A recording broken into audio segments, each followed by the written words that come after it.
உங்கள் தந்திவன் தொலைக்காட்சியில் சின்ன திரையின் சிங்க பெண்கள் மாலை 7 முதல் 8 மணி வரை காணத் தவறாதீர்கள்.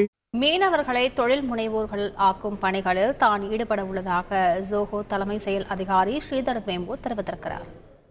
மீன் ஒரு வாழ்வாதாரத்துக்கு நல்ல இது உண்டு. அதுக்கு வேல்யூ அடிஷன், மதிப்பு கூட்டல் வேணும்.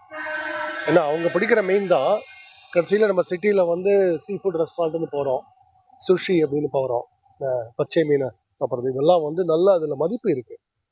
நம்ம மீனவர் சமுதாயம் எப்படி அந்த மதிப்பு கூட்டல் செய்யலாம், அது நான் தொழில் ரீதியாக யோசிக்கிறேன். இந்த இளைஞர்களை எப்படி மீனவர்களாக மட்டும் இல்லாமல் தொழிலதிபர்களாக மாற்ற முடியுமா? என்னோட குறிக்கோளே நான் தமிழகம் முழுக்க எப்பவும் பார்க்கறது, தொழில் ரீதியாக தொழில் முனைவராக இருந்தால்தான் முன்னுக்கு வர முடியும். அது எவ்வளவு பேரை தொழில் முனைவராக ஆக்க முடியும் என்று ஆண்டர்பிரனர் சொல்றேன். அதுதான் என்னோட குறிக்கோள். உங்கள் தந்திவன் தொலைக்காட்சியில் சின்ன திரையின் சிங்க பெண்கள் மாலை 7 முதல் 8 மணி வரை காணத் தவறாதீர்கள்.